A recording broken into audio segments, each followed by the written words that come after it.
Welcome to War of the Stars, a Star Wars podcast, coming to you every week from deep within the Outer Rim, far beyond the watchful ice of the Galactic Empire. Join your hosts, John Mark Tolley, Garrett K. Jones, and Brian Karasik, as they discuss the various facets of the saga's lore, characters, review the films, and discuss every tidbit of news coming out of Lucasfilm. And remember, this isn't just my Star Wars, this isn't just your Star Wars, this is our Star Wars. All righty. We are back after a week off. We hope everyone here in the United States, and I think Canada too, may celebrate. I don't know what Canada celebrates. They celebrate like Thanksgiving in October for some weird reason, and it has nothing to do with giving thanks. It's all about like fighting the Northwest Passage. Yeah, and like Canada Day is like July 1st or something like that. It's celebrate maple syrup and moose, I guess. Well, and did you hear that Alberta and Saskatchewan have actually petitioned to leave Canada and join the United States? Wow. I was also going to say that Canada also celebrates, the Geneva Convention and all the war crimes they committed during World War II. I mean, who knows? We love you, Canadians. We do. You gave us hockey. I mean, exactly. And poutine. Poutine is awesome. I've actually never had it. There's a place in Milwaukee that has poutine. It was poutine, and but it's made with duck confit. It's weird. Really good. It's duck. It's duck. It's got duck in it, and it's amazing. That sounds really tasty and really rich. It is. Anyway, what mug is that? It is. I've had it for a while. It used to change colors when you put. It's the Infinity Gauntlet. That's so cool. Yeah, and then it says, "I only snap before coffee." Nice. In this case, it's tea, but. Anyway. Okay. Well, today we're talking about we're talking about characters, because normally at the beginning of the month we talk about characters, but this month we're taking a little bit of a different tack, and we're actually, instead of zeroing in on one particular character and their traits and their story arc and all that and the way that they were performed or not, we're actually covering a topic that I've been wanting to cover for about a month or so now, and that is the character that you most likely want to punch in the face. Just because. And why is Hondo Ohnaka? Yeah, why is it Hondo Ohnaka? Why is it not Hondo Ohnaka is the better question. I like Hondo. He's a charismatic guy, but he's super untrustworthy. He is. I still, this is off topic, but I can't remember what the line is, but there's a scene where it's in Rebels, and it's right when him and Ezra first meet, and Ezra has a comment about, okay, we'll split it 50-50, and Hondo's like, oh, you're being serious. That kind of like, oh. That's funny. Yeah. That is really funny. Yeah, so this is a topic we've been bouncing around, and I don't know how much thought you've put into it, but I put quite a bit of thought into my list. I figure you have. I figure I can. I mean, right offhand, because it's hard to, because I don't want to get into a thing of it being a character that is like, are we talking about like punchable, like in the fact there's something about their face, or something about their behavior? Now, are we talking in universe, or are we talking about just the way they're written? Like a character that is purposely written to be annoying, purposely written to be all of the above. All of the above. Okay. Well, although, because I know we can get into like. To be fair, I'm sure there are plenty of people who would love to just deck Jar Jar Binks. Yeah. And while, and spoiler alert, the cover or the thumbnail for this video has an image of a fist punching Jar Jar in the face. I had to find a picture of that. I feel like it would be best if we just leave Jar Jar Binks out of it, especially considering the fact that I don't want this to turn into an episode where we just spend our time hating on Jar Jar Binks. That's for another episode when we actually talk about him as a character. Yeah, I also think we need to be careful when because I'm sure there are going to be some people that will be like, "Oh, why don't you put Rey in? Why didn't you put Poe or any of the the new characters?" I've got new characters I have listed, but we have to make sure that we're not doing it because of I don't want to say political reasons, but because this is we're not doing it just to be pumped. Grr sequels, boo, whatever. It's this is about. I do have characters from the sequel trilogy though. Okay, but my list is I've got some reasons behind that list. So okay, we're gonna go through. I'm going to let you. How many characters do you have lined up? Because I've got at least 3. Honestly, I'm going to get right now. I completely forgot what the topic was. I thought it was this one, but I was like, I think that's who are punchable characters. It's stuff that I've thought about, but okay. I think I have a few. I think I have a few. Probably not as many as you have, but I think I have a few. All right, I'm going to start with you, and I want to see what I want to see some of your list. Go for it. So my first one is one that I think a lot of people will agree, but I think a lot of people will also disagree. And let me just stay off by saying I love the actor who plays this character. I think he does an amazing job. But he can get kind of annoying. And that is, of course, old Goldenrod himself, C-3PO. Yes. Don't get me wrong, I love and adore Anthony Daniels. He's a treasure. He plays C-3PO amazingly. Legendary character, but oh my gosh. Why Han didn't punch him right in his metal face. Think about how many times Han alone wanted to deck that droid. And that's not even counting R2 wanting to you for a fact that R2 dragging him along the decking of the Millennium Falcon was just pure fun for that droid. Mm-hmm. One of those moments where he was able to get him back. Mm-hmm. Yeah. 3PO with that group is that one friend that everyone looks and goes, why did we bring him along? Why is he here to unlock everything?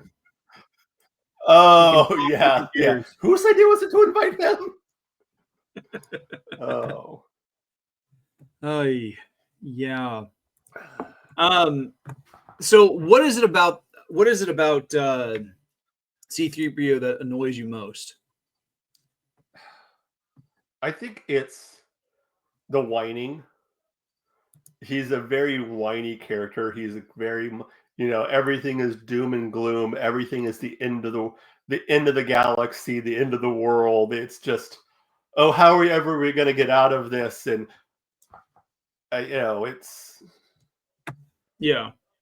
that type of kind of, yeah. Yeah, there's something pedantic about him that, because he's a know-it-all, because he is a warrior, because he can't, to be fair, if C-3PO were to be, an actual person, an actual human being, I think 3PO would actually fall somewhere on the autism spectrum. He might be a little bit on having Asperger's or something like that, because the way that he operates, like he cannot read tells. He doesn't recognize sarcasm. To a point, like he recognizes it with other droids, but it's hard for him to tell sarcasm with humans. And I think it just comes down to the way he's programmed. That makes an interesting thought. Because now I wonder, how much of a personality or of a person's thought process when a droid is made goes into the process of into that droid. Was Anakin on the spectrum? Maybe he had Tourette's. I don't know. I don't know. I mean, but because I was thinking that, with the way, because it was Anakin who built 3PO, and how much of that, well, I don't know how much programming went into 3PO, because as far as I know, like he put him back together, but whether or not he actually programmed him is another matter. That's right. Yeah, he did put him back together. Yeah. So, yeah, it's really kind of hard to say, because there's a lot to that. But I don't know. I think it's, I don't know. He might be on the spectrum. Who knows? Yeah, who knows? Who do you have for your first? So my first one, and this is coming from the prequels. I'm going to go in order of trilogy, but from the prequels, Watto. Yeah. And the reason for it is Watto is greasy and grimy and disgusting, and like he reminds me of an evil cab driver, and I kind of hate that. And and I don't know, like I don't care for him. He is obnoxious and greedy, and like the only other character that I remember seeing that's anything like that, it would be. Did you ever see the Mummy from 1999 with Brendan Fraser? Oh yeah. You remember the little prison warden guy that goes with them to the temple, and like he gets attacked and eaten by the scarabs? That guy. That is who Watto reminds me of. And I think it's the same actor doing the same voice. I don't remember. But it's super obnoxious and like just dirty and skeezy. And just on principle, I want to punch him in the face, simply because he is not trustworthy. And like my first thought when I saw it was like, this is a really bad impersonation of someone from Italy. And maybe I'm mistaking it, but like it's like, as being someone whose family comes from Italy, I'm like, this is just very not cool. I didn't care for it. And so like I was like, I know that somewhere in the comics there's a scene where Vader returns to Tatooine, and he has a confrontation with Watto. Yeah. And I'm like, there's a part of me that kind of like cheers Anakin on with that. Yeah. So I'm not doing. I'm kind of not doing mine in order. I'm just kind of. No. You're fine. Yeah. So my next character is from the Clone Wars, the movie, the animated Clone Wars movie. That would be Zero the Hutt. Oh yeah. Or as I like to call him, Capote the Hutt. I mean, if you think about it, just an annoying character that has. When you're cheering for Jabba over this guy, when you're like, "Go Jabba!" over, right? Then you got issues. Right. When you're cheering on one of the worst gangsters in the galaxy, you've got problems. When you make Jabba seem like a good guy. Right. Oh man. I mean, yeah. First of all, it's the fact that come a hut that speaks basic. I mean, come on. It just I don't know, just something about Yeah, it was it's annoying. really kind of frustrating.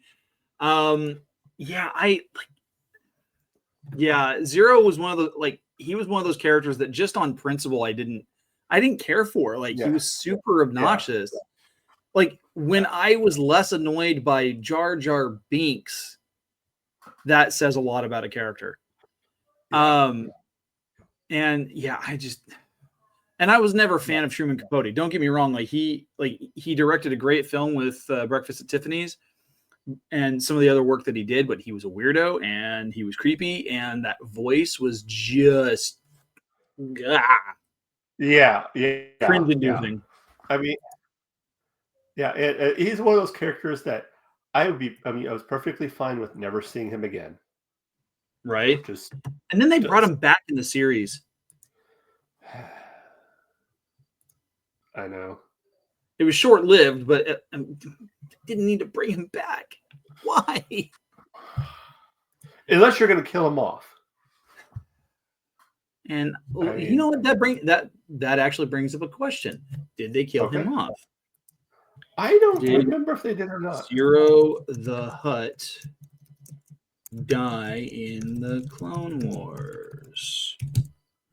Says, yes, Zero the Hutt dies in the animated Star Wars Clone Wars series, specifically in the episode Hunt for Zero. He is shot and killed by his former lover, Cy Snoodles, on the planet Teth after Jabba the Hutt hired her to retrieve sensitive Hutt Council records and kill Zero. Interesting. Okay. I forgot about that. For some reason I thought he had died, but I wasn't sure. Yeah. Huh. All right. So yeah. Who do you got next? My next person on my list, hailing from the original trilogy, hands down, has got to be Owen Lars. Really? Yes. Owen. Uncle Owen. And don't get me wrong, I get the reason why he holds back on saying things to Luke, but I am a firm believer that people need to know where they come from, because not having that information can really mess them up. And I say this from the perspective of watching my mother, who was adopted, trying to figure out what her background was, trying to figure out her heritage. And I know that she did reconnect with her birth mom, and she was and her birth mom was in our lives for a number of years before passing away in the late 2000s, early 2010s. But it was really it was kind of eye-opening for my mom. At the same time, it was good for her but I think having whenever she would talk with her adoptive mom about where she came from and any of that information, the mom that she was raised with would frequently tell her, don't go looking. Just don't go looking. Don't go looking. It's nothing but trouble. And that's kind of the same attitude that Owen has when Luke starts asking about, his father, every time, because Owen brings it up frequently. And it's this kid needs to know who his dad is. This kid needs to know what happened to his family, because not having that is going to had it not been for the fact the stormtroopers killed Owen and Beru, that would have left a lot of resentment in Luke's life that he wouldn't have been able to get over. I mean, you could see it happening in the conversation between Luke and Obi-Wan on Dagobah, that Luke had resentment for the way that he had been, how his origin had been framed. And the fact that he had to confront that, like, had he not been as mature, he probably wouldn't have handled it as well. Yeah. But that's just me. But yeah, I would punch Owen Lars in the face because he was just like, I get that he was, like I said, I get he was trying to be protective, but at some point he's got to let the reins go because Luke has to make his own way in the galaxy. Yeah. So my next character, this is going to come of a shock for, I think, for some people, because it is a beloved character. Very beloved. Obi-Wan Kenobi, I will reach through the screen. Yoda. What? The first meeting of the first time that Yoda meets him, I'm surprised. You could just tell that Luke wanted to put like who is this little green girl? Yeah. Like, I get what he was trying to do, but I don't know, just something about it's like, oh, come on, Yoda, just quit messing around. Yeah, quit messing around. Just, we know who you are. Stop it. That's crazy. Seagull, stop it now. See, I don't know. Like, I see Yoda as being that, like, Yoda's been there for 20 years by himself. He's had nobody to talk to except for maybe Qui-Gon. Even in the prequels, there's a few times when you're just like, what are you doing, Yoda? What are you? Yeah. Although, to be fair, a lot of Yoda's choices in the prequels are predicated on because George Lucas needed it to happen in the story. Okay, so maybe I want to punch George Lucas in the face. Who doesn't? I know Kathleen Kennedy seems to want to. And that's not throwing shade on George Lucas. We love him. He gave us the greatest saga in the world. He did.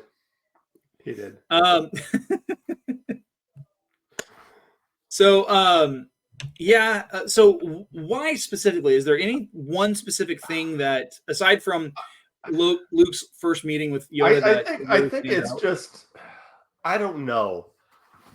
Maybe it's, he seems to be like when you talk to him, and I know you have the backwards talk that he does. Although, if you really listen to it, he doesn't do as much backwards talk as people think he does. It's very specific, but it's just everything put into riddles. He never seems to just want to give you a straight answer. It's just all over the place. You just want to be like, Yoda, just give me a straight answer. Just straight. Right.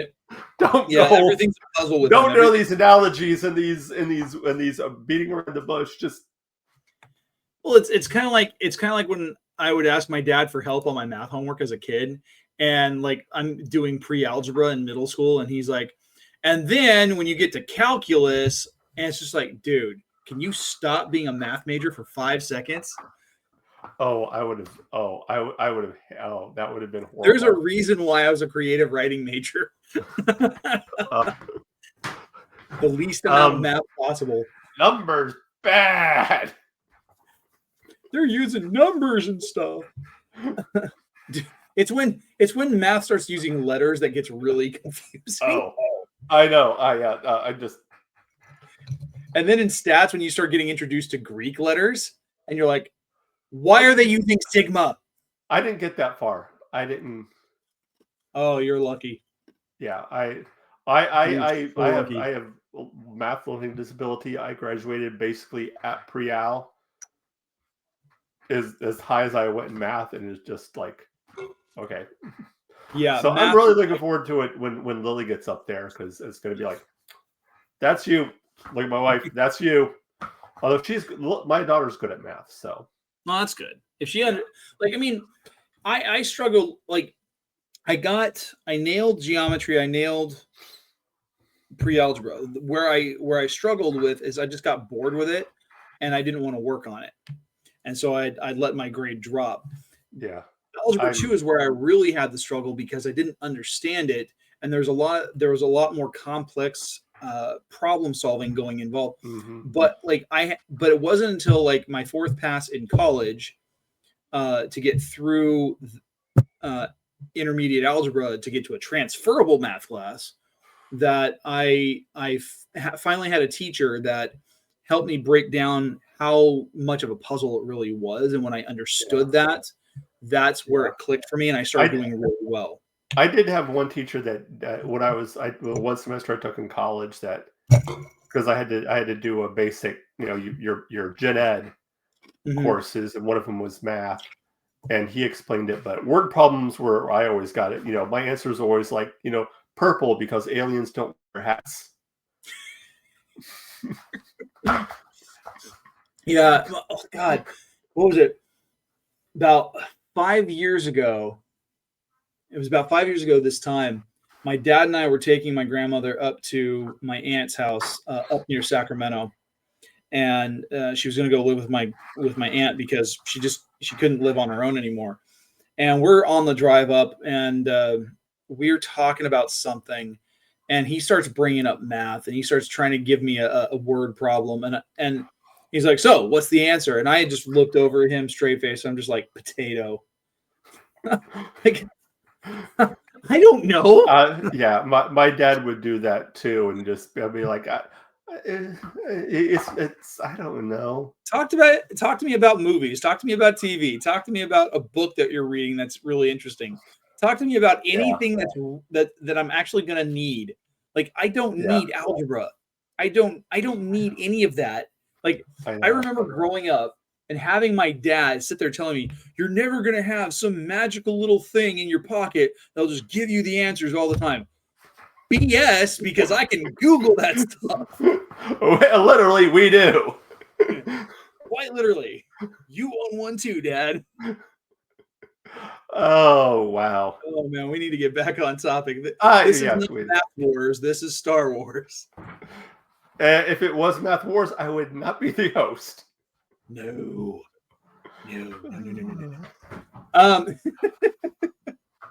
Okay, so your characters were C-3PO, Yoda, Zero the Hutt, and Yoda. Yeah. So far my characters have been Owen Lars and Watto. My third choice, and there's actually kind of a three-way tie on this one because this is coming from the sequels. Okay. Hold on, I need to look something up before I give that. Okay.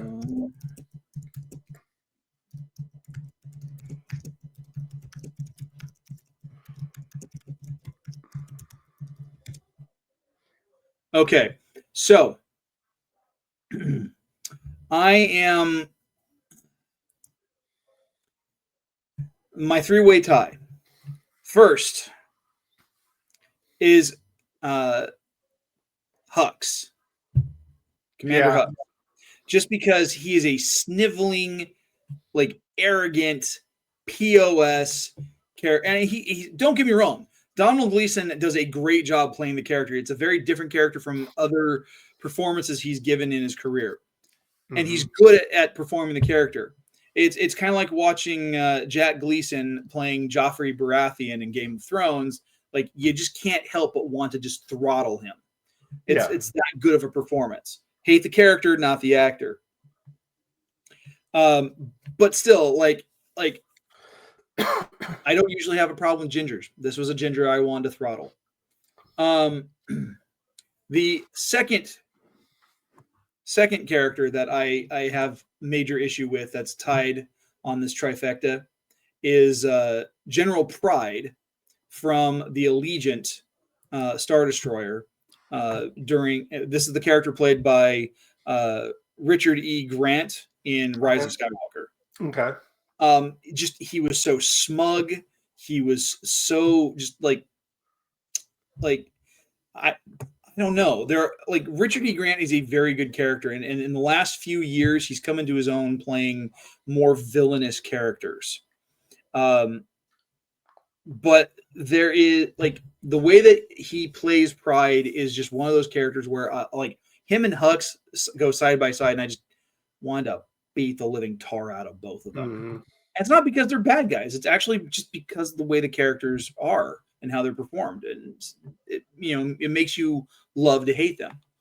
And then finally, Poe Dameron is tied on that trifecta, and the reason being is because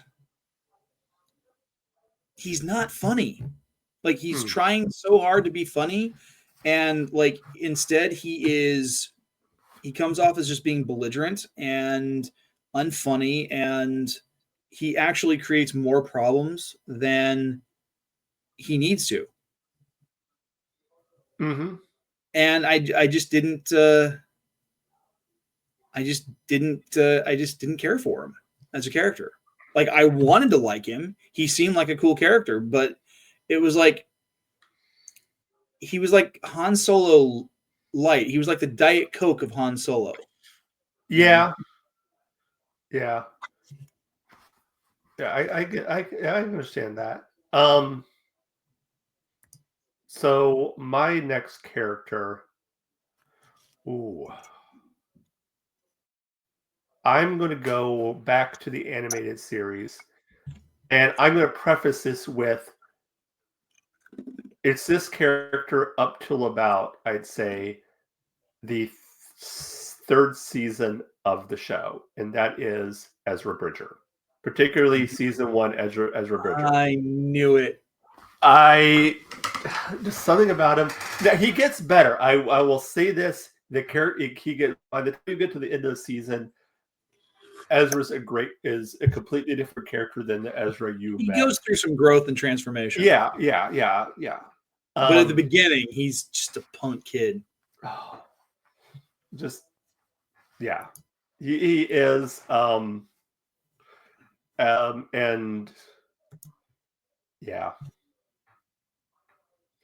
is.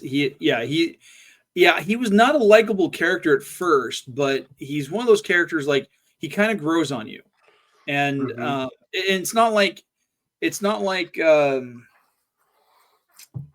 Omega. It's not like Ahsoka, where like they're deliberately annoying at first and then they become likable. Like Ezra, like, you can understand why he is obnoxious. It's because he's had to grow up on his own. He's got a chip on his shoulder with the Empire. He's got a chip on his shoulder from everybody else, thumbing their nose at him and trying to take advantage of him. And I kind of get and I respect.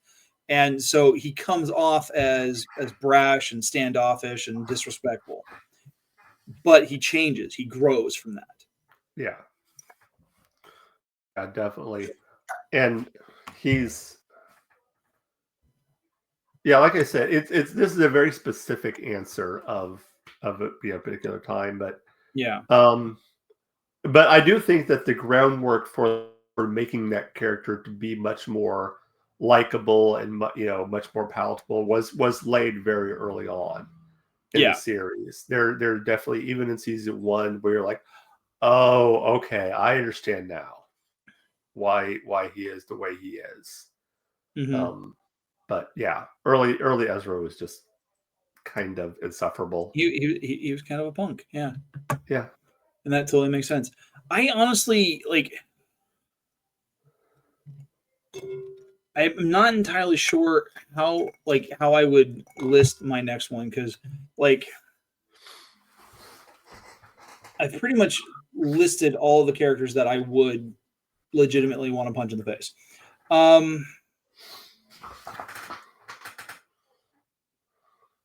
At this point, like, I don't know, like,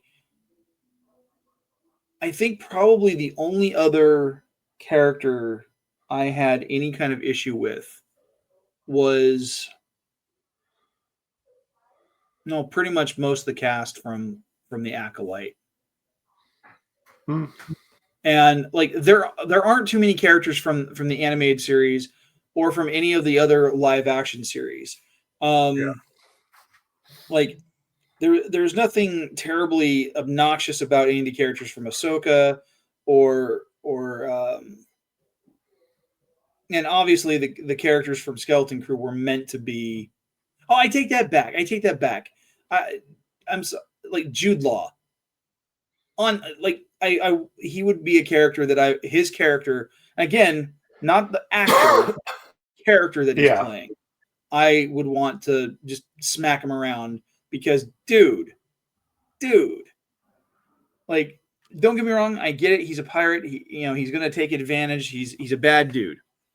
Right. But it's just, for one, change your name. I'm sorry. Jarna Narwood? That sounds like a really bad, failed, adult industry name. Dude, change your name. Not appropriate, especially in a kid's show.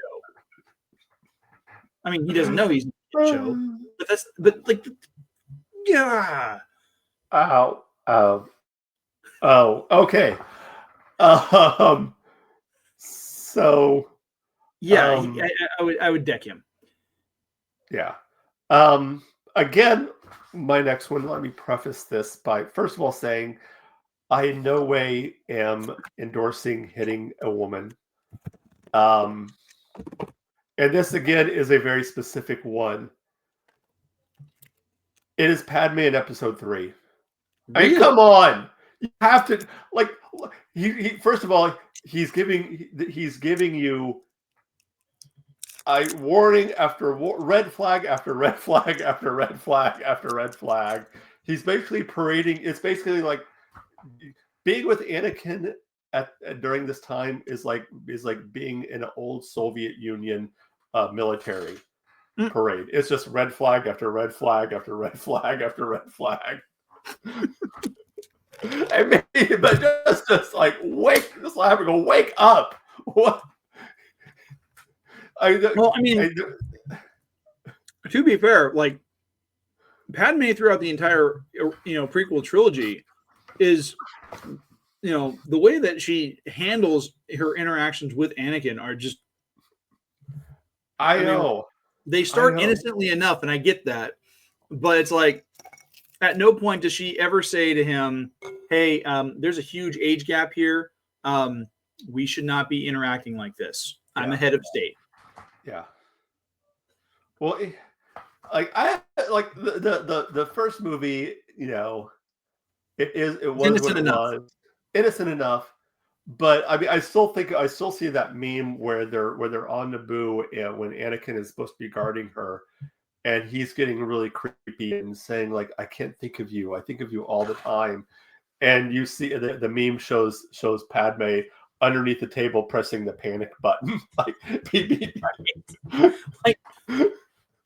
Was there no other Jedi that could have been sent to protect this senator? Except for the one that already has the hots for her. It's like, right. Why are we sending the prepubescent boy to do this? I know. And again, I mean, so many red flags, so many. Like the killing of the Sand People right there would have been like, dude, he announces he's a murderer.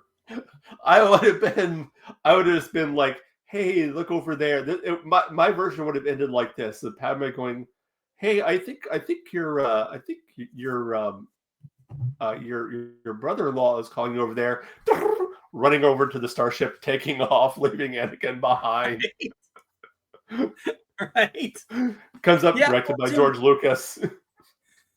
So, and then the outfits she wears. I know. Like I get I mean, most of the stuff that she wears is fairly, it's fairly flattering and covering, and it's just meant to reflect. Except in episode 2, when she wears the black outfit, the corset, I'm right. The one that was specifically designed by George Lucas. It's like between that and the white onesie that she wears to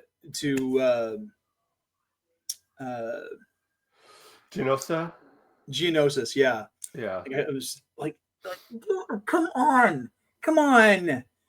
That's okay. All right, mixed signals. She's the queen of mixed signals, the empress even. Yeah. And she knew. Like, I don't know why she didn't report him to the authorities. Yeah. Do you have any more, or is that? Because if not, I think we might be. I think I've worked this out of my system. Okay. One of the things that we kind of talked about this in the chat, and so this actually came up with this idea of listening to the podcast that I'm going to be on in a couple of weeks. You'll be able to hear me on What Does Star Wars Mean to You?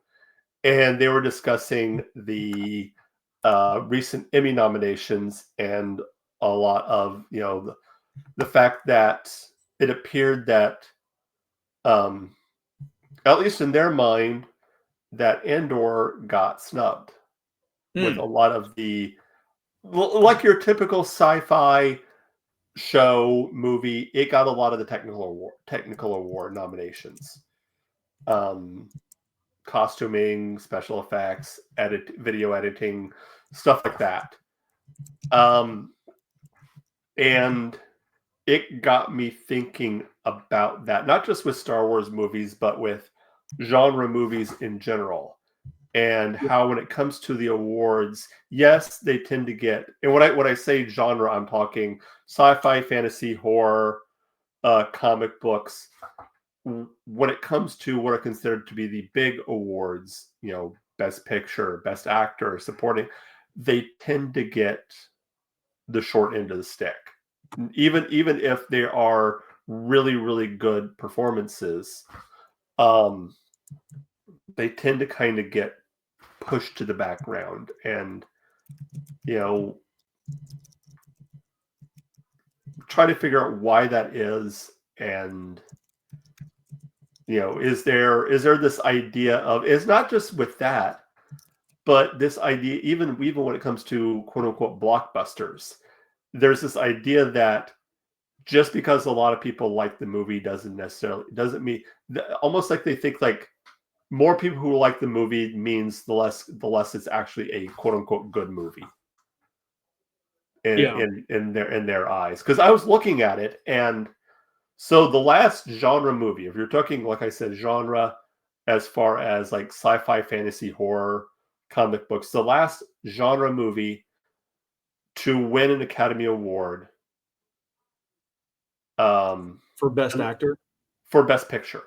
Oh, for Best Picture was, now you can maybe say Shape of Water because that's fantasy, but in my mind it was fantasy horror. Yeah, Lord of the Rings. I mean, before that it was Lord of the Rings. Yeah, and only one of them won, and that was Return of the King. Right, because it was the final one. Yeah. And it's crazy. Well, and the funny thing is like if you take the way that the Lord of the Rings was filmed, where they filmed all three movies in sequence over the course of like, what was it, 14 or 15 months? Yeah. Like technically all three movies won, but they only could only because of the way that they were released, each being a year apart. Yeah, that makes sense. But it's interesting because I pulled up a list of acting nominations, specifically not Best Picture, but like acting nominations for actors playing in sci-fi and fantasy movies. And there's 37 titles where actors have been nominated but not won.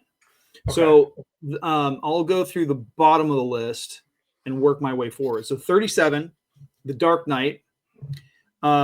Heath Ledger posthumously won Best Supporting Actor. Okay. For playing the Joker. Okay. Number 36, It's a Wonderful Life. James Stewart was nominated for Best Actor playing George Bailey. Didn't win. Dr. Jekyll and Mr. Hyde, 1931. Frederick March was the Best Actor winner. And I think the reason why that one kind of leans into it is because it was based on a classic novel. Yeah.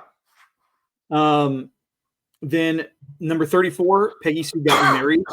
Kathleen Turner was nominated for playing Peggy Sue. Got a nominee for Best Actress. Number 33, Star Wars. So this is adjacent. Episode 4, A New Hope. Alec Guinness was nominated for playing Obi-Wan Kenobi for a Best Supporting Actor role. Then Carrie, this is horror. 1976, Sissy Spacek was nominated for Best Actress, and Piper Laurie Best Supporting Actress. I'm not entirely sure what Testament is. It's a 1983 film, but Jane Alexander was nominated for Best Actress, playing the part of Carol Weatherly. And then there's a lot of other pictures, a lot of other films, like Miracle on 34th Street. Edmund Gwenn, who is playing Kris Kringle, won Best Supporting Actor. Most of these are nominees, like Johnny Depp being nominated for Best Actor in Curse of the Black Pearl. Whoopi Goldberg won Best Supporting Actress for Ghost, and that's technically sci-fi fantasy. Yeah.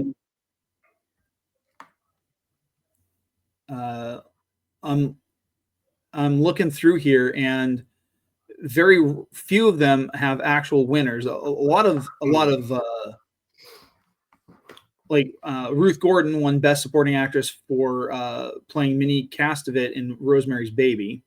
More nominations. Ian McKellen was nominated for Best Supporting Actor in Lord of the Rings. Okay. Most of them are nominees. Yeah. Again, and then the next winner we get is Don Amici playing Art Selwyn, who actually won Best Supporting Actor in Cocoon. Oh. And this is probably, I think, one of the biggest snubs ever. Sigourney Weaver was nominated for Best Actress in Aliens for playing Ellen Ripley, and she didn't win. Mm-hmm.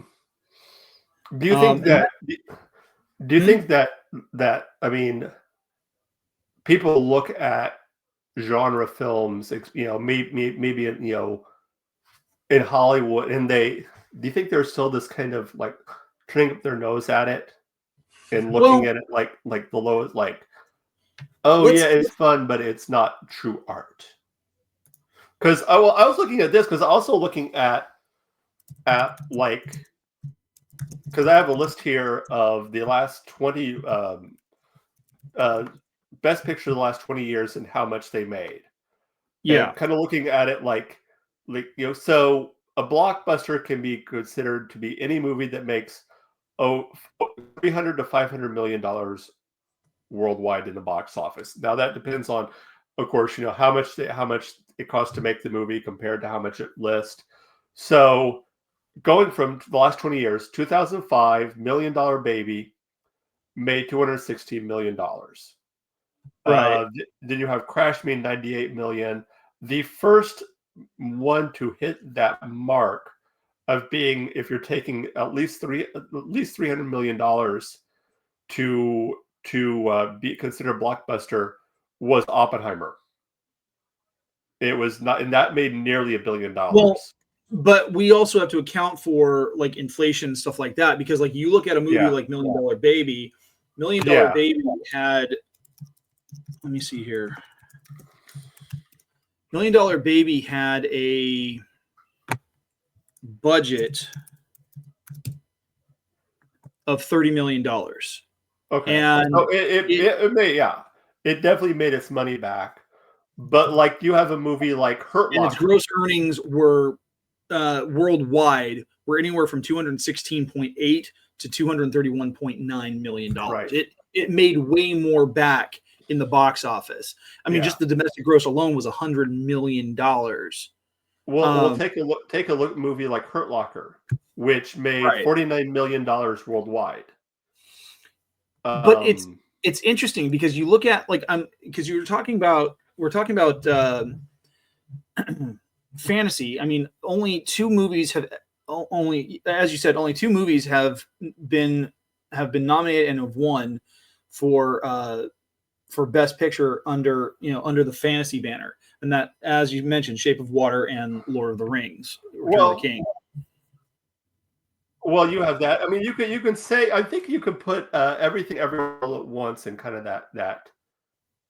No, Everything Everywhere All at Once it's science fiction, not fantasy. It's because it deals with scientific things. But even then, I've seen that movie. I don't know how in the world that thing made Best Picture because like it was frustrating to follow. All I wanted to do was just like turn it off. Like I couldn't follow any of it. It was so out there. Like I can follow a time travel movie better than I could follow that. Well, and then you have Coda, which won in 2022 won Best Picture and made 1.9 million. Now here's the thing though. The budget doesn't really have much to do with it. A lot of it let's take a look at how so case in point, taking a look at horrors and thrillers. Okay. Yeah. Silence of the Lambs is the only horror thriller film to be nominated for Best Picture and win. Okay. Others include The Exorcist. It didn't win. And It's a great picture. It's incredibly terrifying. Jaws, which coined the term summer blockbuster. Yes. In 1975, 50-year-old film, it got snubbed at the Oscars. The Sixth Sense, which is by far one of the biggest movies of 1999 next to The Matrix, it lost. Black Swan, which is a pretty good film, very weird, very bizarre because that's, Darren Aronofsky, but it was nominated, it lost. Get Out was nominated in 2017, and it lost. The Substance, which came out just this last year, was nominated. It won a bunch of awards at Cannes and some of the other film festivals, snubbed for Best Picture at the Oscars. And it's an incredibly, they did a lot with physical, there were digital effects and everything, but they did a lot with physical and practical effects. And Everything Everywhere All at Once does qualify as science fiction because it's saying here, now keep in mind this is Wikipedia that I'm looking at, but yeah. But then you look at disaster movies. Titanic is the only disaster film to win Best Picture. Even though there are others nominated like Airport and Towering Inferno. And then you've got epics and most of the, but look at how these were handled. So Gone with the Wind, Bridge over the River Kwai, which is another Alec Guinness film, Ben-Hur, Lawrence of Arabia, Patton, The Godfather, Part 1 and 2, Gandhi, The Last Emperor, Dances with Wolves, Schindler's List, Forrest Gump, Braveheart, The English Patient, Titanic, Gladiator, Lord of the Rings, The Return of the King, and Oppenheimer. Yeah. So those are all, but it seemed like at least for a while now, there seems to be this move to nominate the smaller sort of art house sort of, Well, and there's a lot of politicking that goes in, especially with the Oscars. And so it's really hard to say where things where they are going to fall, because there are a ton of movies that come out and a lot of movies get politicized. So case in point, Black Panther, it was a fun science fiction comic book movie. I enjoyed it for what it was. Do I think it should have won Best Picture? Absolutely not. Everyone made a big stink about how, it's the first black superhero. No, he's not the first black superhero on film. If you really want to, mince words about it, it's Blade from 1998. And that movie definitely didn't win Best Picture or any awards. No. Still a good movie though. Yeah. Oh, and that's just Marvel characters. 1997, I think it was 97, we saw Steel starring Shaq. The less said about that, the better.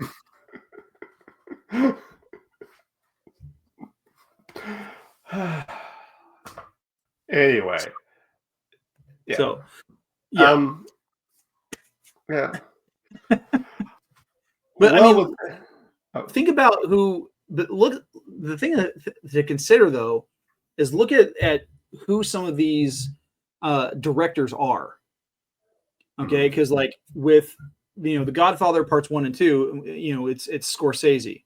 With Lord of the Rings, it's Peter Jackson. Oppenheimer, it's Sir Christopher Nolan. But we've got, how many movies has Spielberg directed that have been nominated and or have won?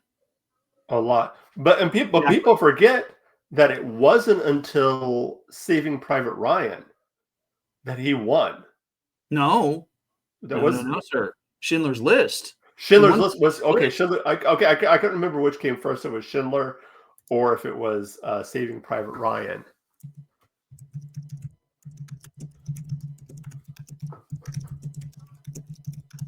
In fact, yeah, he's only had 2 Best Picture wins, and that's for Schindler's List and Saving Private Ryan. And those were 5 years apart, 1993 and 1988. Yeah. But by then, I mean, he had already been established as one of the best, one of the top directors in the world. But yet, yeah. Yeah, but he's also had, but most of his run as a director has seen Best Picture nominations. Like, here's the list of every movie that Spielberg has made that have been nominated for Best Picture: Jaws, E.T., The Color Purple, Schindler's List, Saving Private Ryan, Munich, Letters of Iwo Jima, War Horse, Lincoln, Bridge of Spies, The Post, West Side. How did West Side Story get nominated? I don't know. And then The Fabelmans, which was basically his biopic. He directed his own biopic. Yeah. So, so that is a total of 13 nominations. He's won 2 Best Picture nominations out of that 13. Yeah. But they were back to back. Yeah. So. Well, we are coming up on the hour mark here. So, yes, we are. I think this is a good point to wrap things up and tell each other where they can find us at. Yeah. Well, let's start with Brian. Brian's been a bit absent lately. He's been dealing with a lot of stuff, computer crash out. And on top of that, his family just moved. So they've been having a lot of stuff going on. But I'm sure he'll be back joining us soon. But if you want to reach out to him, you can connect with him on Facebook at the Sith Library. It's facebook.com/the.sith.library, where they have a lovingly and faithfully curated collection of Sith, Dark Side, and other Star Wars information. You can also connect with him on Instagram at Corrosis. He posts on the Sith Library as Darth Corrosis. He's our local Darth writer. As for me, you guys can connect with me on Instagram and X at GKJ_publishing, where I talk about my books. I'm actually in the process. Positive news. I just finished drafting the manuscript for the next book in my fantasy series, and I've been going through edits over the last week and a half, and that's been a lot of fun. But I also talk about my show on YouTube, The Right Way, which is coming back on October 4th, and for season 8. And then I have a new episode of Feast of Fandoms coming out. Not Feast of Fandoms. A new episode of Snackame on Feast of Fandoms launching this Friday. My co-host Janae and I are going to be talking about a very unknown anime called Camphor, which takes a lot of its terms and everything from German. And it has an interesting premise, but the execution from going from the manga to the anime is, well, we'll just talk about that on Friday. All right. As for us right here, if you want to get a hold of us here at War of the Stars, you can do so at Blue Sky, Instagram, X, YouTube, all the social medias. Just go to at War of the Stars 77. If you want to email us, it is warofthestars1@gmail.com. You can check us out. Those are all the different ways you can check us out. What else do we got? If you want to support the show, Ko-fi.com/War of the Stars. That is our one way to get a hold of us. Or you can go to our Spreadshirt store, spreadshirt.com/war-of-the-stars. If you're checking us out on YouTube, you can see it right there. Just go to that website. You can get all the cool merch. As Garrett mentioned, we are, of course, a proud member of Feast of Fandoms. Check out all the shows on Feast of Fandoms.